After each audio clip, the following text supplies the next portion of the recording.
Lebogang Koitsioe is a registered dietitian in South Africa. She is a proud South African woman of color that is really worked so hard in her career to get where she is today.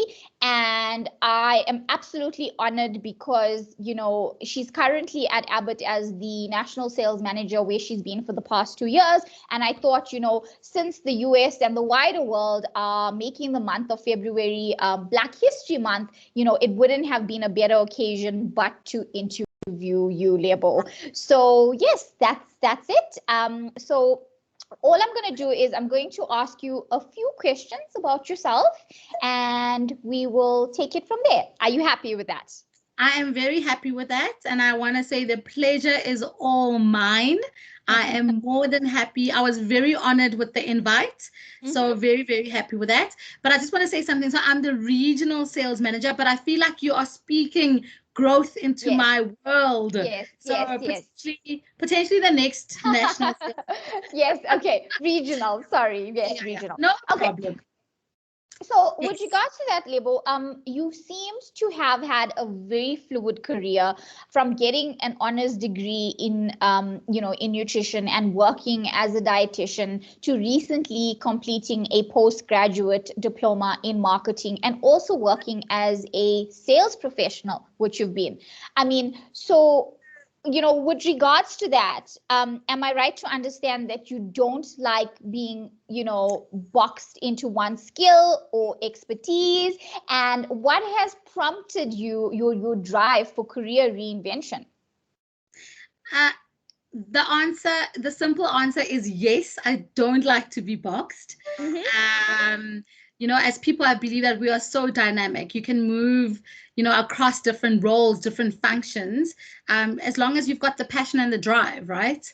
So in terms of what has prompted me across the different moves, is that I'm very fascinated about brands. I could go as far as saying I'm obsessed about brands, and not just looking at a product. That's not even a brand, that's a brand asset. But in terms of how brands make people feel.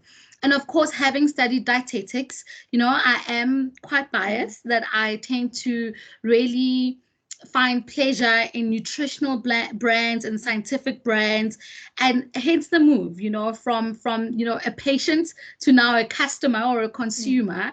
But no, I'm fascinated by brands and what goes into the brand. What's a brand value, and how do brands make people feel?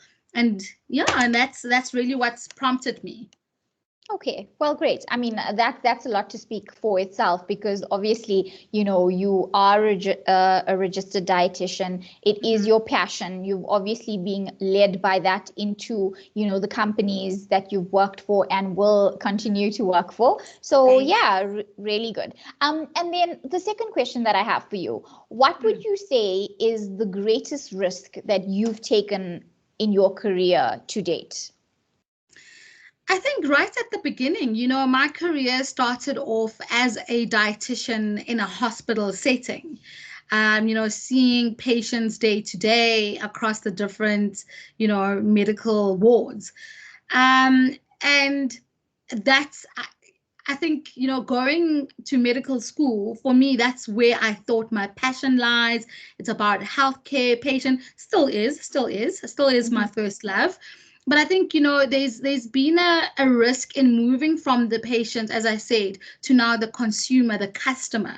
And also, our industry is highly regulated. So you've got to be very cautious of what you promise, of what you say, of how it comes out.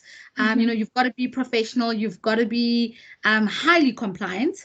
So, there's a risk in that element that you move from patient care, obviously, to now a sales and marketing driven industry, but that's still within the health sector.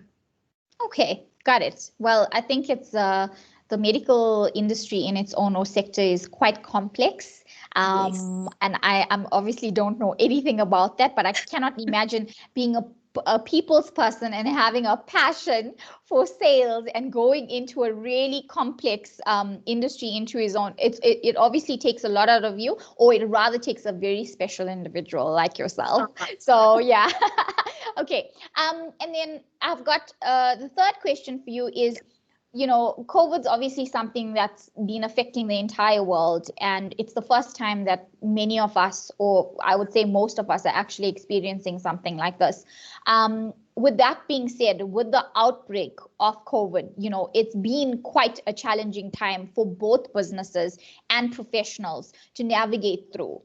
Absolutely. What are some of the challenges you have or are facing professionally, and how do you stay motivated in your job on those really tough days? I think, there's various challenges, right? From the business challenges to the people challenges. The first thing as a regional sales manager is that, with COVID, we could not physically go and have our face-to-face discussions. We could not have, CPD discussions face-to-face in an auditorium or whatever. You can't now go to the healthcare professional and sit in their chair and take them through the, magical science of your brands, right? So you then have to adapt and be flexible and look at other alternatives of how to continue engaging. And, what you see with remote engagement is that you have to then draw power and energy from somewhere to continue to build rapport from an electronic, platform. That was definitely the first challenge. And we salespeople, we like to be in front of the people. We like to be with the people. So that was a challenge. The second challenge is, of course, with the economic impact of COVID, we saw people, downscaling from certain brands to other brands. And, we pride ourselves with high performing brands that, have all these, wonderful scientific features to them. But and that comes at a certain cost, right? So when people start to, and it's heartbreaking because the science behind your brand, what your brand delivers, and then when you see this happening, it's really heartbreaking. So that I would say was the second challenge. Okay. I mean, it obviously, makes a lot of sense. And I think a lot of us have had to be flexible and adaptive to what the new life, has been like in the last basically nearly a year in March, to be honest. But I think a lot of businesses have actually still flourished with the virtual technology, because now obviously everything has still, continued to happen. Unfortunately, not for all, but for most. And hopefully, business continues as best as it can for the rest of 2021. And this is, a really good year for you and I and all of us. So yeah, thank you for that. Yeah. And then my fourth question for you is, Lebo, I just realized I didn't answer the second aspect of that question, which what was kept you motivated? Yeah. Yes. And I was thinking about it when you asked. So number one, I'm a firm believer that nothing lasts forever. Even the bad, it will not last forever. And I think as you adapt, as you become more flexible, as you become more creative, you find solutions, right, to the challenges. That's number one. And number two, in an industry like sales and marketing, you always have to remember why you started. Remember why you started. And that will keep you going, and especially if it's not about money. And I'm not saying there's anything wrong with people loving money. Trust me, I love money. But if it's about Me too. but if it's about wanting to see, a good patient recovery, or solving nutritional issues, or wanting to see a healthcare professional very happy with a solution that they provided to one of their patients, and if you continue to stay on the track of why you started, you'll continue to stay motivated. No, 100%. I mean, I think that fire inside of you needs to continue to burn as bright as it can for you and I, because definitely in sales, you have to have a passion for what you are selling, and you need to believe in your service and your product 100%. So good on you. Okay. So yeah, I mean, your next question is, you believe that your growth, your own growth, is or has been in your hands, and that's obviously really inspiring, especially to a lot of women out there that are either already independent or are on their way to becoming, more independent. And as a woman of color, how did you build the sense of empowerment within yourself? Amelia, you have to have the hunger. You have to want it more than you've ever wanted anything. Because once that happens, you start to explore how to then continuously develop yourself and how to grow from that, right? So that's the first thing. And then secondly, growth and development is in your own two hands. A lot of companies, especially internationals, they will have programs for growth and development. They will have, different things that they can help you with. But if you want it, you will start to do it on your own before you even reach out to anybody to say, listen, I've really got a passion for marketing. What should I do? And I mean, that's one of my things. As I said, I'm passionate about brands.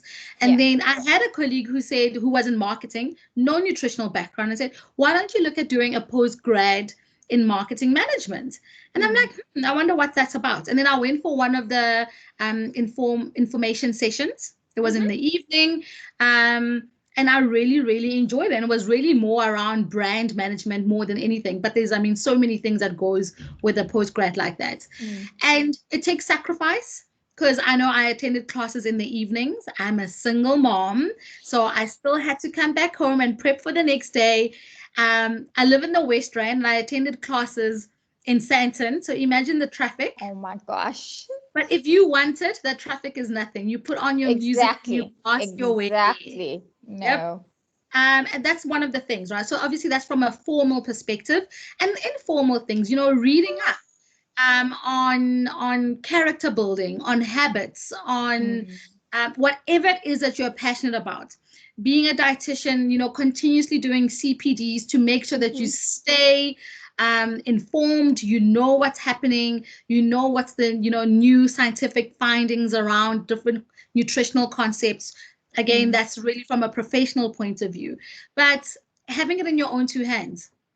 No, 100%. And I can relate with you in that aspect, only because, I've been at Michael Page now for such a long time. And then I finally realized, I actually have the ability to want something more than that. And so I've decided to do my BCom in marketing management to be more aligned to sales and marketing now. And I'm thoroughly, like I said before, I'm really enjoying the kind of people, because I have to admit, I loved finance candidates. But there's a big difference between speaking to finance candidates and speaking to marketing or sales candidates. And I think, with my personality, it definitely fits sales and marketing now perfectly. So yeah, 100%. If you want to do something and you have you need to have the drive to do it and just stay focused. So yeah, thank you for that.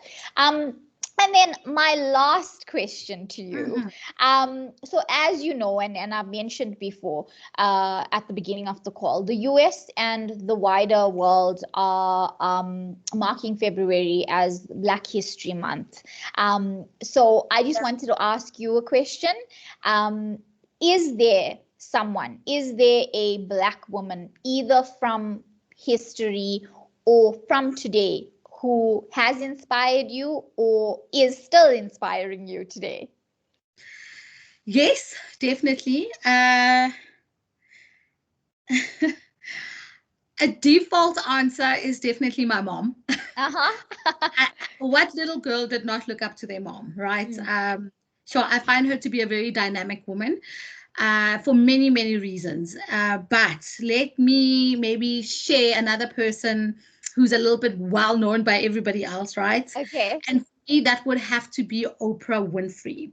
And it hasn't always been like that. 2 years ago, maybe a little bit more than 2018, I read her book, What I Know for Sure.